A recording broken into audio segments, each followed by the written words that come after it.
Euro 2024 banyak memberikan kejutan. Ada beberapa tim yang tidak diunggulkan tapi berhasil lolos ke babak 16 besar. Dan besok rencananya akan dimulai kick off untuk babak 16 besar. Menarik untuk dibahas karena saya sudah bersama dengan jurnalis senior dari Bola.com dan juga Bola.net. Ada Mas Erwin Fitriansyah. Mas Erwin, selamat sore. Terima kasih Mas waktunya untuk liputan 6. Selamat sore. Mas Erwin, Terima kasih. ini kemarin saya nonton Euro 2024 ini dari awal memang saya nggak bisa nebak nih siapa yang kuat, siapa yang bisa juara gitu. Dan juga terbukti banyak kejutan di penyisihan grup kemarin. Siapa Mas tim yang paling mengejutkan bisa lolos ke babak 16 besar menurut Mas Erwin? Nomor satu, saya harus bilang wakil ataupun juara dari grup D, Austria. Oh justru Austria. Austria, iya, nomor satu. Kejutan yang paling mengejutkan kalau buat saya ya. Karena apa? Karena Austria ini kan satu grupnya sama Prancis sama Belanda. Tapi malah Austria jadi juara grup. Kalau menurut saya itu uh, kejutan yang apa? Ya, yang apa? Yang mengejutkan gitu, yang besar kalau menurut saya ya, karena itu faktor Hmm, itu tadi. Terus yang kedua ya lolosnya tim seperti uh, Georgia ya. Georgia. Ya, Georgia ini kalau buat saya cukup mengejutkan karena bisa lolos meskipun statusnya sebagai salah satu dari peringkat tiga terbaik dari semua grup ya. Tapi buat saya Georgia ini cukup mengejutkan karena kan yang tim-tim yang nggak lolos sebetulnya kayak Serbia itu kan punya materi pemain yang bagus, Kroasia punya Hmm. materi pemain yang bagus. Terlepas dari mereka satu grup dengan tim-tim yang kuat ya, kayak Kroasia satu grup sama Italia sama Spanyol gitu. Tapi buat saya dua itu sih yang paling mengejutkan ya. Austria sebagai juara grup dan lolos sebagai juara grup sama Georgia. Faktor apa Mas yang paling terlihat bisa meloloskan dua tim ini? Apakah faktor pelatih? Karena kalau nggak salah Georgia itu dipelatih oleh Sagnol ya. Ada back Prancis ya Mas? Willy Sanyol. Willy Sagnol. Ini ngomongin Georgia atau Austria? Kalau Mas Erwin melihatnya untuk Giorgio dulu deh. Oke, kalau untuk Georgia pelatih mungkin nggak ini ya, nggak terlalu, kalau Willy Sanyol ini kan belum terlalu teruji kalau menurut saya Hmm. di level klub ataupun di level timnas. Usianya juga ini kan pelatih-pelatih yang generasi berikutnya ya, bukan pelatih-pelatih toku atau pelatih-pelatih tua gitu ya. Hmm. Bukan pelatih-pelatih yang sudah sangat senior enggak gitu. Tapi pemainnya nih kalau menurut saya Georgia ini bisa jadi memang uh, karena faktor pemain yang cukup banyak juga yang bermain di kompetisi Eropa. Di Salah satunya zaman adalah dulu, pemain Napoli itu ya, oh iya, Kvaratskhelia itu yang mengidolakan Kvaratskhelia. Ya, yang mengidolakan Cristiano Ronaldo. Tapi gini, kalau menurut saya Georgia ini sebetulnya kalau saya kan udah tua ya. Jadi ada beberapa pemain Georgia yang sebetulnya juga sebenarnya cukup ngetop gitu ya. Kakak Kaladze gitu ya. AC Bukan Milan. sebuah bukan sebuah hal yang aneh kalau pemain-pemain Georgia ini bermain di level Eropa kayak Kvaratskhelia karena pendahulunya dulu juga punya pengalaman untuk main di level Eropa gitu di kompetisi Eropa tuh di top levelnya. Jadi menurut saya itu sih yang bikin mereka itu bisa bersaing ya meskipun nggak sebagai runner up grup gitu. Tapi ada pemain-pemain yang ya paling topnya si Kvaratskhelia gitu. Ada juga yang Hmm. main di Metz, yang di Prancis, ada juga yang main di Swiss, ada yang di Jerman juga ada beberapa, di Inggris juga ada yang main di Watford ya. Nomor Hmm. 10-nya Georgi Cafektadze, ini pemainnya agak susah-susah nih dijemput gitu ya. Ada yang main di Cremonese juga di Liga Italia. Memang bukan di top level klub gitu ya, kecuali si Kvaratskhelia, tapi saya pikir itu yang membuat mereka bisa bersaing sih. Kalau Austria sendiri Mas, karena kan pelatihnya ini Rangnick ini adalah mantan pelatih United dan juga kan di Euro ini mereka kehilangan kapten sekaligus back andalan mereka David Alaba yang cedera gitu loh Mas. Oke, kalau Austria ini uh, saya nggak bermaksud untuk meremehkan Austria, tapi mereka dalam tanda kutip terbantu karena Prancis sama Belanda ini menurut saya jauh dari performa mereka yang sebenarnya ya, terutama Hmm. Prancis. Sehingga Austria bisa lolos sebagai juara grup karena memang itu tadi Prancis sama Belandanya lagi nggak bagus gitu. Kalau Prancis itu pemainnya oke tapi mainnya kurang oke, sementara kalau Belanda buat saya Belanda ini pemainnya belum matang sih, Hmm. sehingga mereka nggak bisa menemukan permainan Belanda yang diidam-idamkan sama pendukungnya gitu ya, nyerangnya oke, produktivitasnya bagus gitu. Jadi Austria sedikit terbantu dengan nggak performnya Prancis sama Belanda.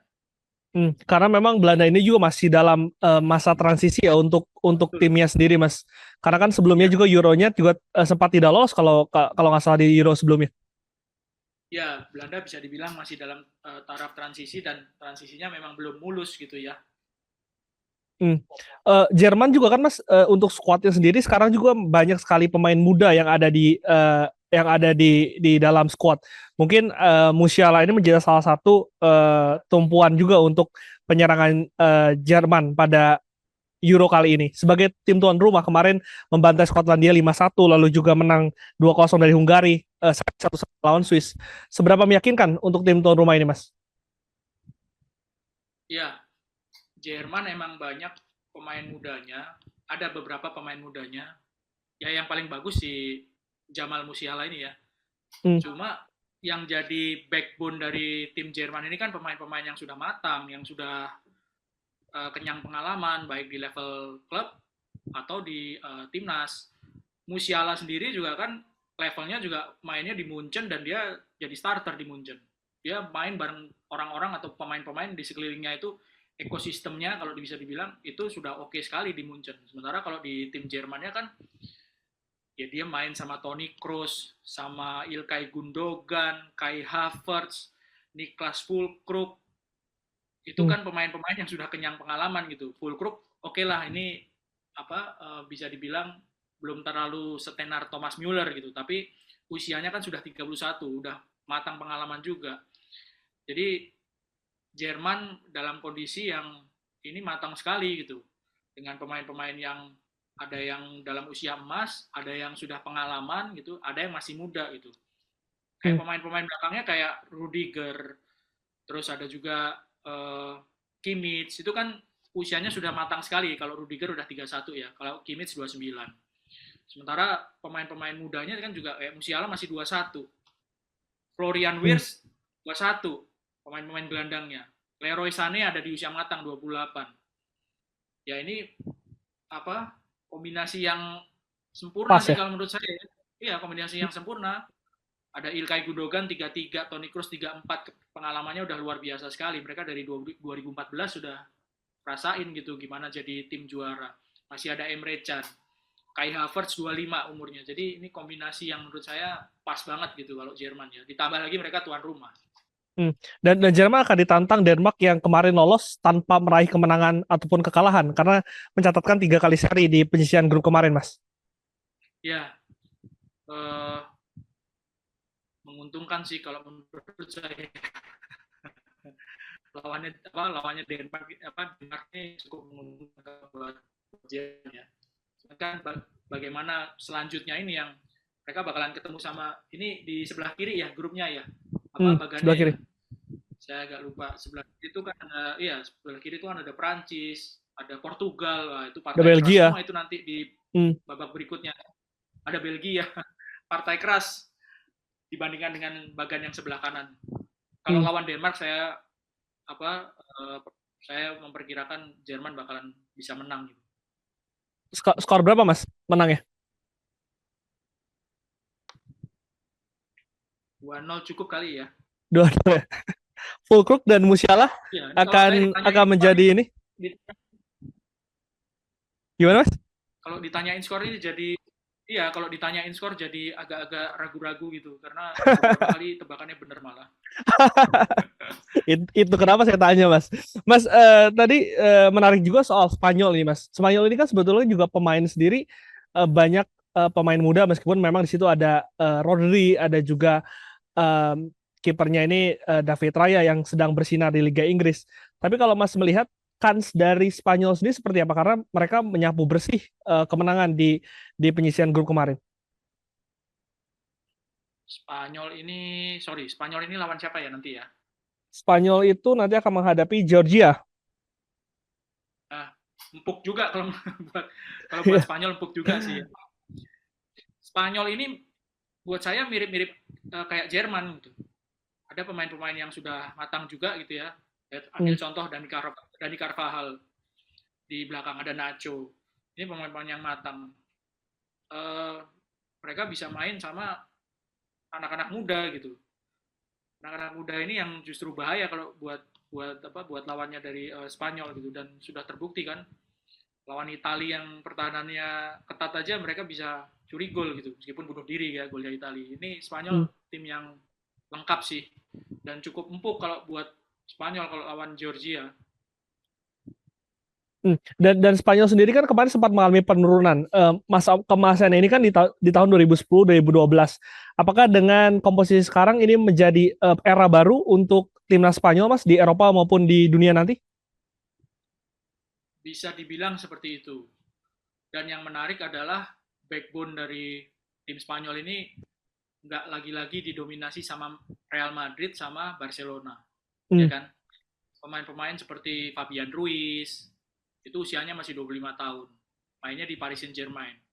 Terus Rodri di City ya, bukan Barcelona sama Madrid lagi gitu yang jadi backbone-nya. Alvaro Morata yang jadi kapten mainnya di Atletico, bukan di tim dua Madrid sama Barcelona, ya kan?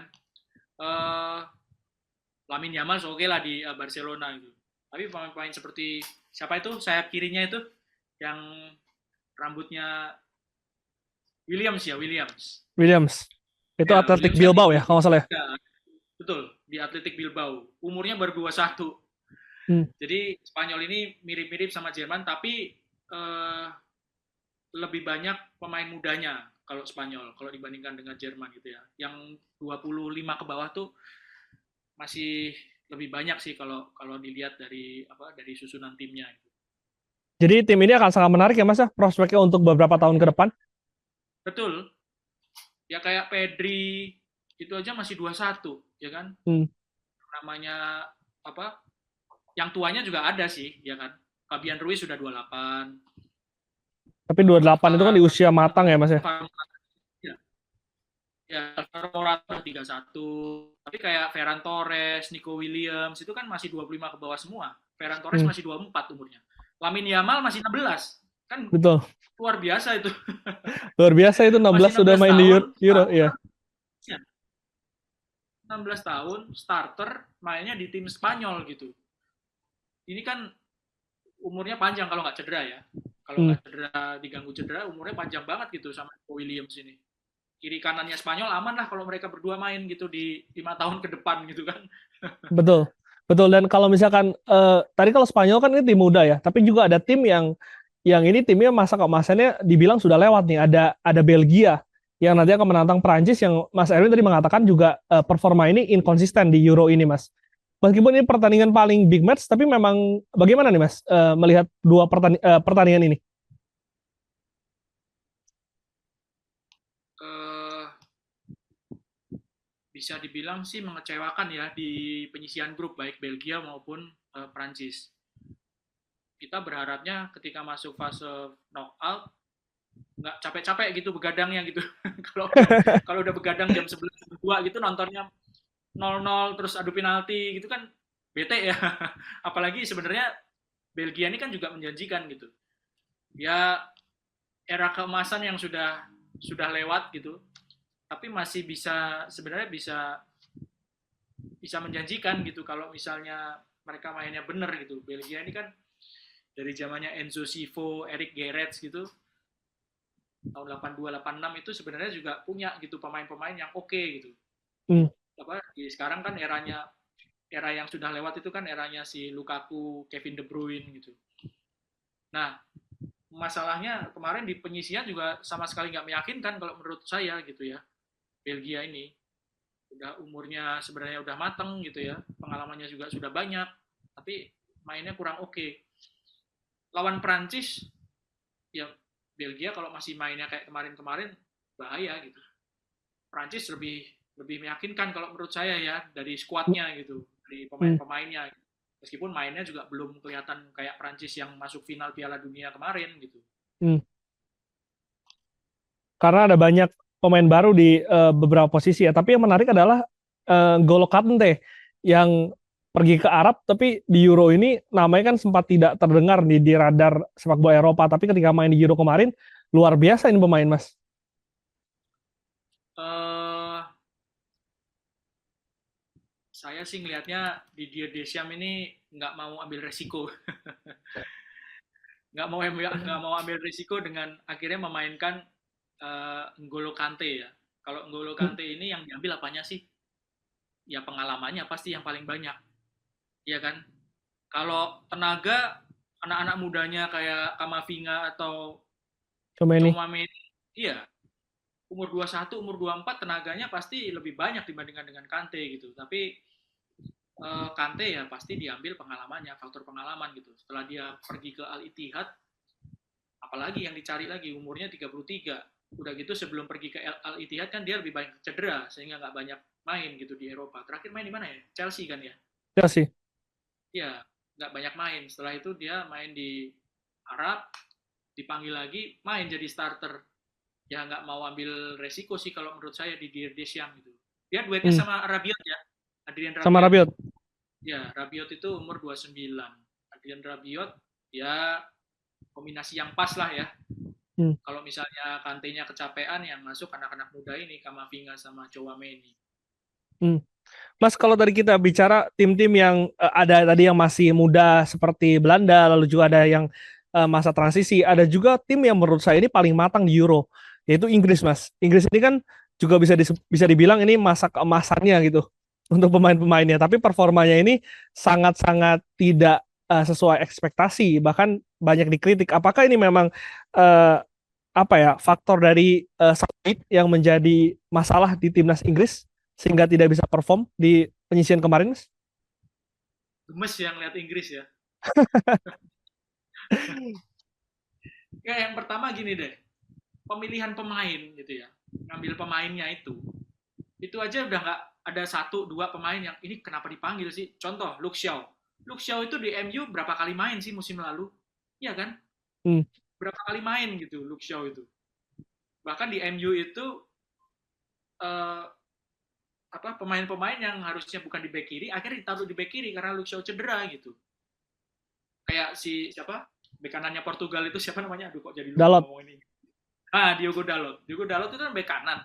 Sampai akhirnya harus ditaruh di kiri karena Luke Shaw nggak bisa main karena banyakan cedera. Kok dibawa ke Euro ini kan tanda tanya gitu. Ngapain gitu kan ya? Itu yang pertama. Terus di dua pertandingan awal kalau kita ngomongin Southgate, dia mainin Declan Rice. Oke, Declan Rice apa nggak tergantikan. Oke lah gitu. Tapi dimaininnya sama TAA, Alexander Arnold. Trent Alexander Arnold ini kan pemain back sayap kanan gitu ya. Betul. Dimainin untuk jadi gelandang tengah sama Declan Rice. Padahal gitu ya, kalau nggak ada pemain gelandang tengah lainnya oke lah. Si Alexander Arnold ini dipakai di gelandang tengah. Padahal Southgate ini kan bawa siapa? Adam Wharton, Kobe Maino, Conor Gallagher. Itu kan pemain gelandang tengah semua.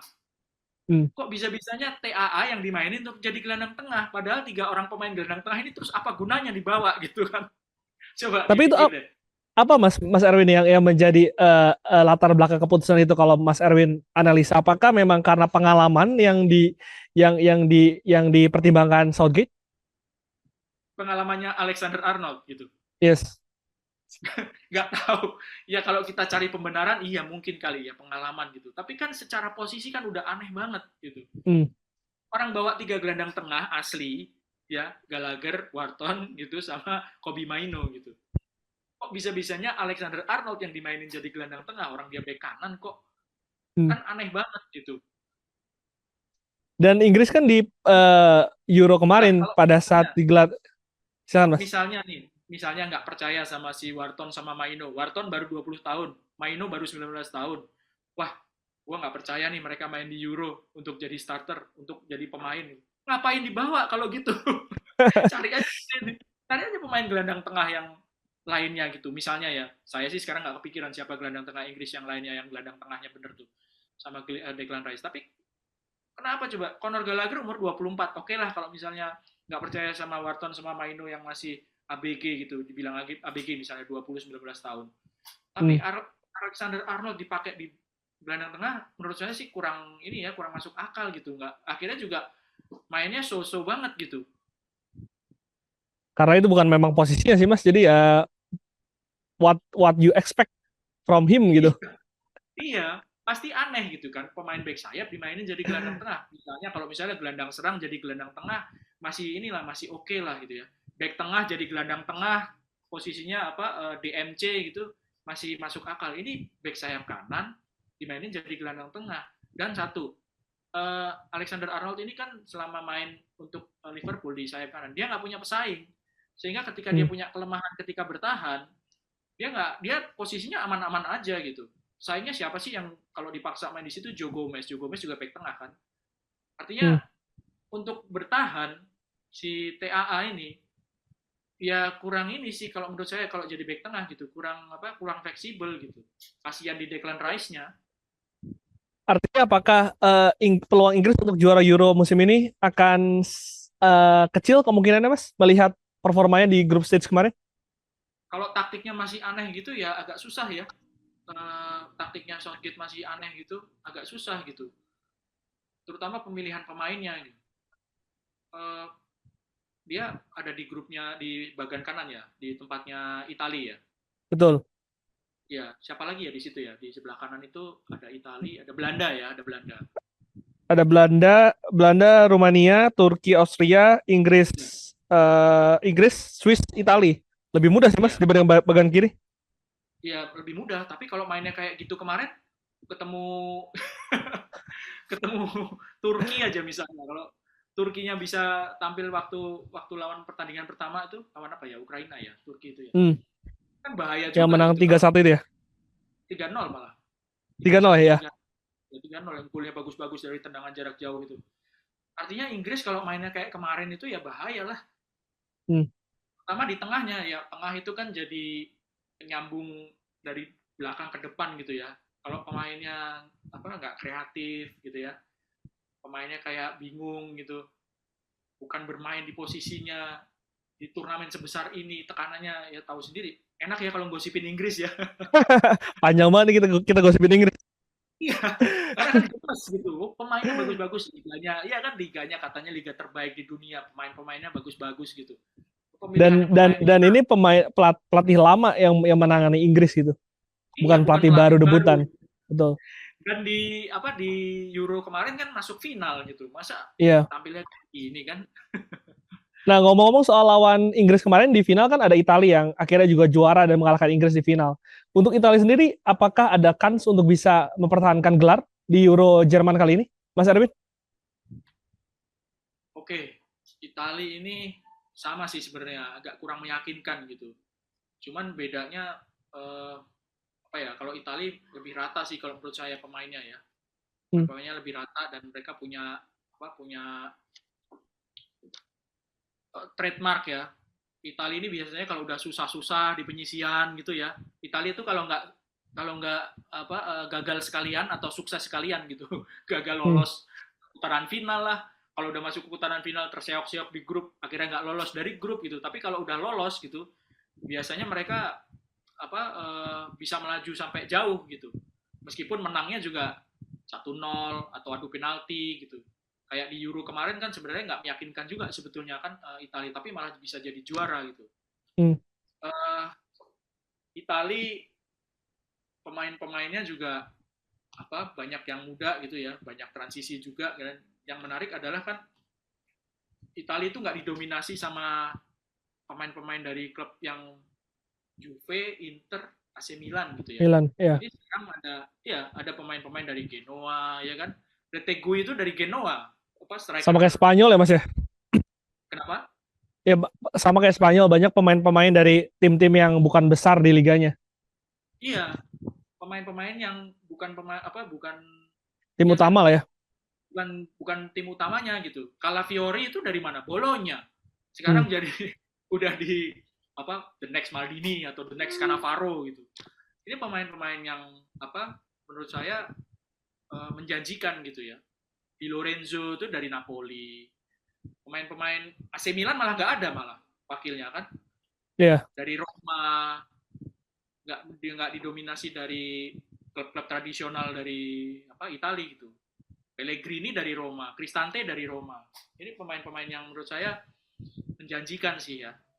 Cuman masalahnya memang masih di lini depan kalau dari 3 pertandingan kemarin kan yang ngegolin malah gelandangnya, malah pemain belakangnya, malah pemain sayapnya gitu. Bukan Raspadori atau Retegui atau taruhlah Chiesa gitu. Itu kan harapannya kan mereka yang bisa cetak gol banyak gitu, atau Scamacca gitu.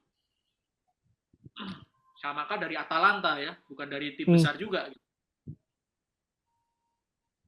Nah, apakah dengan banyaknya tim-tim tadi yang sudah kita bahas, banyak pemain muda yang baru orbit, lalu juga ada tim-tim yang tidak konsisten, ini membuat Euro ini sulit Mas diprediksi dari awal siapa yang akan dominan dan juga juara?